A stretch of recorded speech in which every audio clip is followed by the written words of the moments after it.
Assalamualaikum warahmatullahi wabarakatuh. Ashama akkam jirtu hordoftoota channel YouTube Abdul App. Video reaction akkaataa itti hojjennu keessattuu video TikTok irratti haala kamiin akka hojjennu kutaa itti aanu isinii qabadhee dhufeen jira. Haga dhuma barnoota kanaatti na waliin turaa isiniin jecha kan nuti fayyadamnu KineMaster dha. Appii KineMaster kana fayyadamnee create new project waan jedhu fayyadamuudhaan kuda jaaf sagal irra seenne waliin ilaalla. Suuraa qopheeffannee jirra. Irra caalan keessan akka qopheeffatan abdii isinirraa qaba. Kuda jaaf sagal ka jedhu filachuudhaan suuraa viidiyoo duraan hojjenne irratti qajeelfannee lafa kaayyannee kuda jaaf sagal irra kaayyachuudhaan suuraa san fudhannee dhufna. Create ka jedhu kanarra tuqanna. Sanaan booda gara gaalarii keenyaa seenuudhaan gaalarii keenya keessaa suuraa qopheeffannee san takka fidannee dhufna. Suuraan sun haala kanaan nuu dhufa. Ni dheereffanna irra tuquudhaan tokkoffa suuraa fidanneerra halluu keelloo fuula dura isaa jiru kana harkisuudhaan gara fuulduraatti osoo gaggabaabsinee galchinees baay'ee bareedaadha. Maaliif irra deddeebinee fiduudhaan viidiyoo galcha gidduudhaan immoo viidiyoo keenya fida akkasiin osoo dalagne baay'ee bareedaadha. Karaan irra deeme qofarra hin deemina. Reactionii haala kanaan hin dalagaa isa jedhuun itti idaachuu qabdu isin. Daqiiqaa lamaaf hin dheeresse. Ergan daqiiqaa lamaaf dheeresse booda sarara diimaa kiyya jalqabarra dhaabuudhaan layer ka jedhu tuqeen viidiyoo TikTok fidee dhufa. Layeriin tuqa. Layerii ergan tuqee ka'ee media ka jedhu filachuudhaan viidiyoo TikTok tokko fudhadhee dhufa jechuudha. Viidiyoo TikTokiin qopheeffadhe irra tuqa. Viidiyoon sun walitti hidhamee jira. Guddiseen bakka adii qopheeffadhe irra kaayuun qaba jechuudha. Amma bakki adii guutuun viidiyoo TikTok sanaan qabamuu qaba. Yeroo haasofnu haala kamiin akka sana saayilantii goonu yeroo taphachiisuu feenu akkasuma suuraa gidduu galchaa gidduudhaan immoo viidiyoo keenya guddisaa osoo hojjenne baay'ee bareedaadha.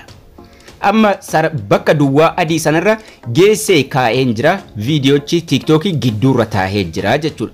Garuu barreeffamni asiif asiin osoo hin jiraanne viidiyoon TikTok sun qullaadhuma ta'a. Irratti reaaktii gochuufillee xiqqoosii namaa mijatu dhiisuu ni mala. Bakka adii tokkoffaarra viidiyoo TikTok geessinee kaayyannee jirra. Xiqqoo osoo gaggabaabsine gidduudhaan immoo saayilantiis gochuu qabna. Maaliif reused nurratti fiduu hin qabu akkasuma copyright nurratti fiduu hin qabu jechuudha. Gidduudhaan akkamitti akka saayilantii goonee sagalee keenyaan immoo dubbannu waan sirbaa jiru irratti yookaan immoo koomedii fudhannee dhufne sanarratti dubbachuudhaaf jechuudha. Viidiyoon sun haala kanaan dhufee galee jira. Yoo walitti aanee dheeratee tarii copyright isiniin jira. Copyright jedhus garuu waan biraa bakka buusuu ni dandeessu.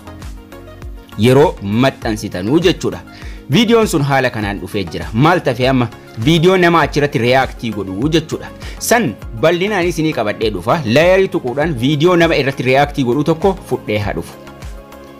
Viidiyoo nama dhimma kanarratti dubbatee jechuudha. Duraan of waraabe viidiyoo TikTok sana daawwata.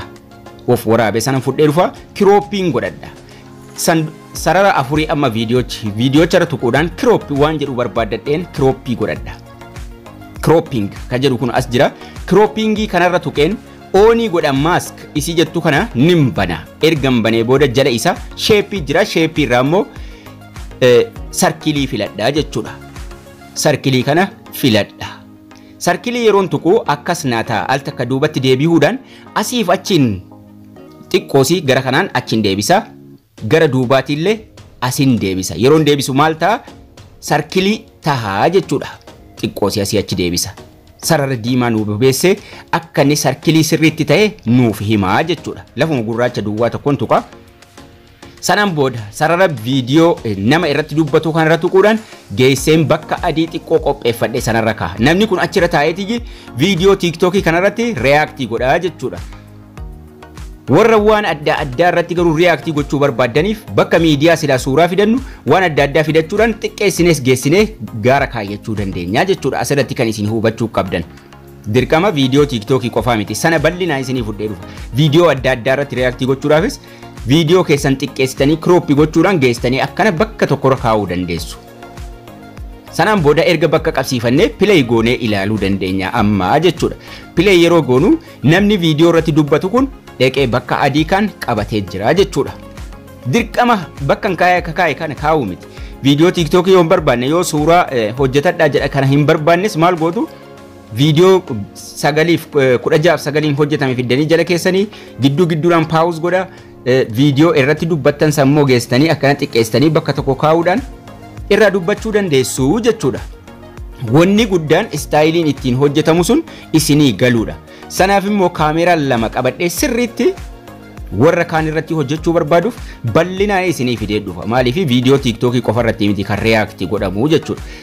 Irraa murtu amma fakkeenyaaf sirbii kun haga asitti taphatee hajennu irra tuqna.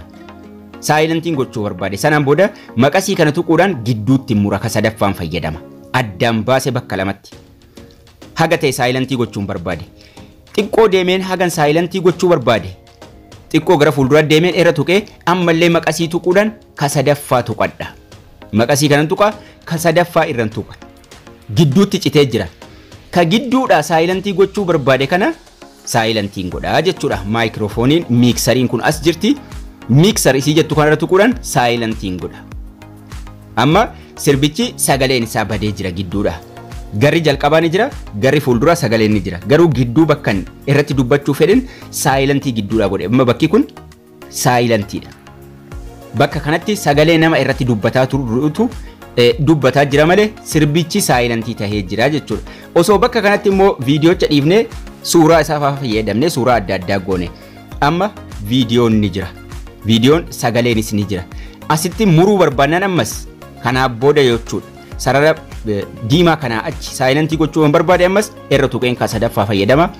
Ammas xiqqoo gara fuulduraatti deemeen hagan saayilantii gochuu barbaade irra tuquudhaan maqasii tuqeen ammas ka sadaffaa tuqa irra deebi'een ka gidduutti muree gidduu kaa'esan haga kana jechuudha. Haga keelloo itti marfame kana saayilantii godha ammas. Sagaleen sirbaa ammas badee jira. Yookaan immoo sagalee wanni nuti irratti dubbataa jirru badee sagalee nama irratti dubbataa jiru qofatu jira jechuudha. Yeroo garuu sirbichi taphatu yookaan immoo reaaktii wanni nuti irratti godhaa jirru sagaleen isaa dhagahamu namni gubbaa taa'u sun callisee nama waliin daawwachuu qaba jechuudha. Amma sagaleen ni jira kana achi. Ammas saayilantii gidduutti gochuu feenan bakka fedhe irra tuqeen gidduutti muradha jalqaba. Gidduutti hin baasa hagan sagalee irraa balleessuu barbaade jechuudha. Akkasuma sagalee irraa hirrisuu barbaannanis sagaleen irraa hirrisaa jechuudha irra tuqee gidduudhumatti muraa. Baay'ee salphaadha steeppiin isaa. Baay'ee salphaadha. Hagan fedhe qofan sagalee balleessaa jechuudha. Hagan na barbaachise. Baakgiraawundii balleessuu barbaannaan ka viidiyoo nama irratti dubbataru kiroomakiidhaan duuba isaa balleessuu yoo magariisa ta'e. Duubni isaa adii duubatti hafaa jechuudha. Sirreeffadheen bakka kaa'a. Garuu wanni duuba isaa jiru sun waan akka effektii inni fiduun jiru xiqqeeffannee bakka tokko qabsiifannee irra waan ta'eef waan duuba isaa jiru balleessinus dhiifnus waan akka ittiin rakkina hin qabu. Yeroo waan tiiktookii sana yookaan immoo waan fudhatee dhufee wajjin garuu deemuu qaba. Bakka isa barbaadetti saayilantii godhee irraa dubbata. Bakka barbaadettoo callisee daawwataa jechuudha. Waan daawwate sanarratti immoo reaaktii godhaa jechuudha.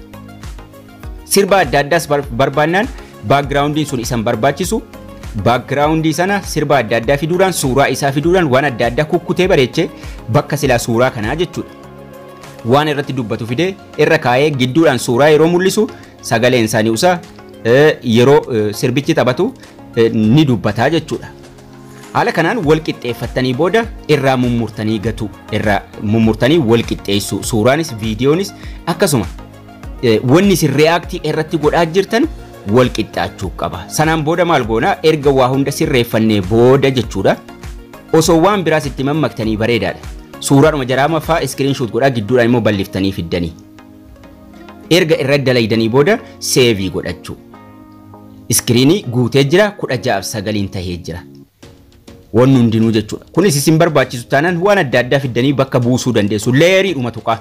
Wanni guddaan istaayiliin isaa isinii galuudha. Istaayiliin isaa al takka viidiyoo 2-3 yeroo hojjetaa deemtan isinuu diizaayinii adda addaa itti horuu jalqabduu jechuudha. Bakka silaa suuraa fayyadamtan viidiyoodhuma fiddanii fayyadama. Sanaan booda xiyya gubbaa jiru seevii tuquudhaan HD 720 irra yoo keessan dafee seevii isinii ta'a. Kana feetan 48 irra feetan 30 irra garuu irra caalaatti osoo 30 irra ta'ee baay'ee bareedaadha.